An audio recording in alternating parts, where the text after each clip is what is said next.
Number 1 news channel. रात के 9 बजने वाले हैं और वक्त हो चला है दिन भर की सुर्खियों में रही खबरों को समझने का। तो आइए जल्दी से जान लेते हैं आज की मुख्य खबरें जिस पर होगी हमारी नजर। सबसे पहले बीपीएससी विवाद का नया गणित आपको समझाएंगे। बादल सिंह हत्याकांड की पूरी कहानी क्या है ये आपको बताएंगे। डीएसपी आदिल या कातिल ये भी समझेंगे। क्या है डीएसपी आदिल पर आरोप और अंत में जेल में जैमर क्यों है जरूरी ये भी आपको बताएंगे। लेकिन शुरुआत सबसे पहले करते हैं 70वीं बीपीएससी परीक्षा को लेकर प्रदर्शन और सियासत जारी है। छात्रों का प्रदर्शन राजनीति का अड्डा बन चुका है। विरोधी दलों के नेताओं की बयानबाजी पर अब सरकार ने खरी सुना दी है। सरकार का साफ कहना है कि छात्रों का हित पहली प्राथमिकता होगी। तो बीजेपी ने पूछा है कि क्या 1.55% अभ्यर्थियों के लिए 98.45% अभ्यर्थियों की मेधा का बलिदान कर दिया जाए। ये रिपोर्ट देखें फिर खबर तो समझिए। हम लोग 2 दिन तक इस बात को धैर्य के साथ उनके जवाब का, उनके निर्णय का इंतजार करेंगे। सरकार किसी के अल्टीमेटम का कोई मतलब नहीं समझती है। सरकार अपना दायित्व तो समझती है, सरकार छात्रों के हित को समझती है। बीपीएससी 70वीं पीटी परीक्षा रद्द करने के लिए एक तरफ अभ्यर्थियों का प्रदर्शन जारी है तो दूसरी तरफ इस पर सियासत भी तेज है।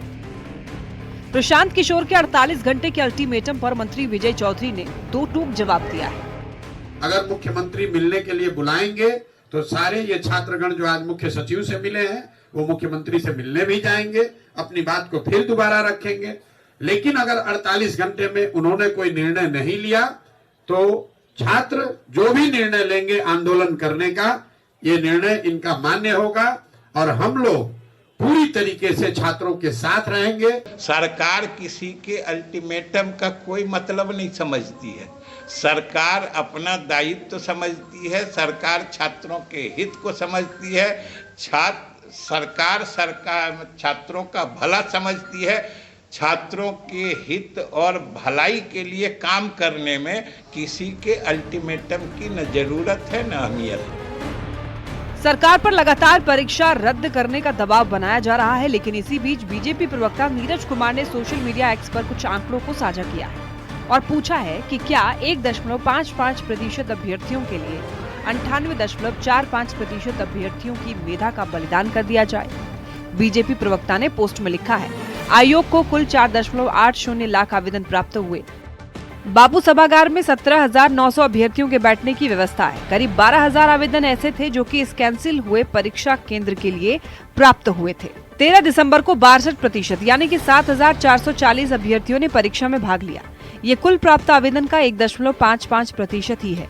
तो क्या 1.55% के लिए 98.45% अभ्यर्थियों के मेधा का बलिदान कर देना चाहिए।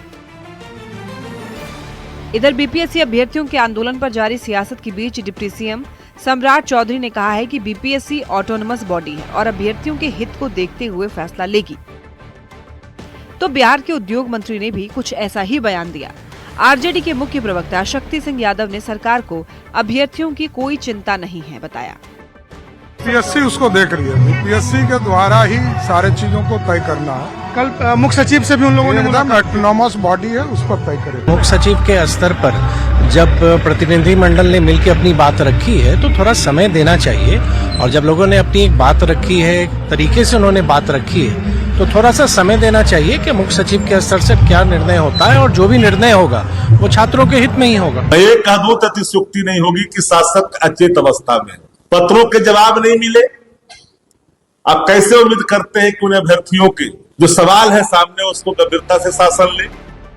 अभ्यर्थियों के आंदोलन और कांग्रेस के राजभवन मार्च के बीच सरकार ने ये साफ कर दिया है कि वो किसी के अल्टीमेटम का फिक्र नहीं करती है। फैसला छात्रों के हित में लिया जाएगा। न्यूज 18 के लिए पटना से धर्मेंद्र कुमार, शैलेंद्र साहिल के साथ अमित कुमार की रिपोर्ट।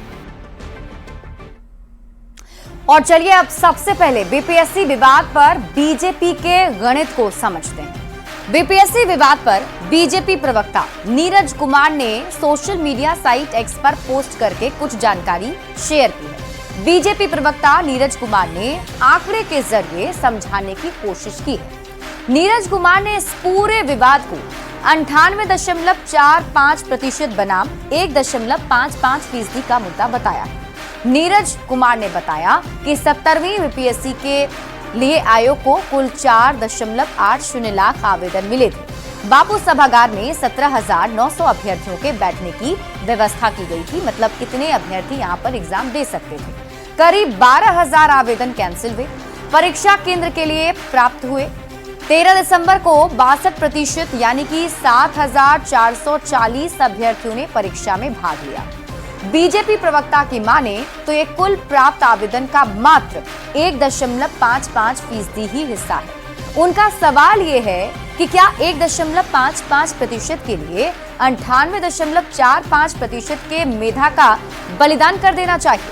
सरकार 1.55% छात्र को भी दोबारा परीक्षा में बैठने का मौका तो दे ही रही है, क्योंकि बीपीएससी ने पहले ही कहा है कि वहां के एग्जाम को कैंसिल किया गया है, री एग्जाम लिया जाएगा।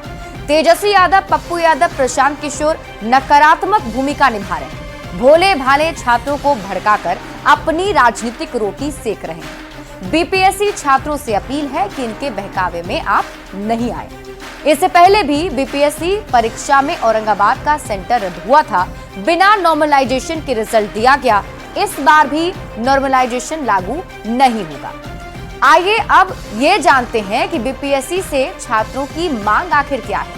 तो आंदोलनकारी छात्र जो विरोध प्रदर्शन कर रहे हैं, बीपीएससी 17वीं की पीटी परीक्षा को रद्द करने की मांग कर रहे हैं। विरोध प्रदर्शन इसलिए है, छात्र नए सिरे से दोबारा पीटी परीक्षा कराने की बीपीएससी से मांग कर रहे हैं। एक परीक्षा हो और एक परिणाम हो, ताकि सभी अभ्यर्थियों के साथ न्याय हो सके। छात्र पूछ रहे हैं, आयोग एक ही परीक्षा के लिए 2 बार टेस्ट कैसे ले सकता है। आंदोलनकारी छात्र पूछ रहे हैं कि 2 बार पीटी परीक्षा लेने पर मेरिट लिस्ट कैसे बनेगी। 911 परीक्षा केंद्र का प्रश्न और 4 जनवरी की परीक्षा का प्रश्न पत्र एक कैसे होगा, ये सवाल अभ्यर्थियों के हैं। 4 जनवरी को होने वाली परीक्षा के प्रश्न आसान हुए तो छात्रों के साथ न्याय आखिर कैसे होगा, और इसलिए आंदोलनकारी छात्र पूरी परीक्षा को ही रद्द करने की मांग पर अड़े रहे।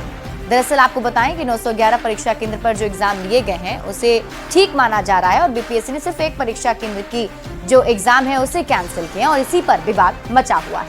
बढ़ते हैं आगे और बात अगली खबर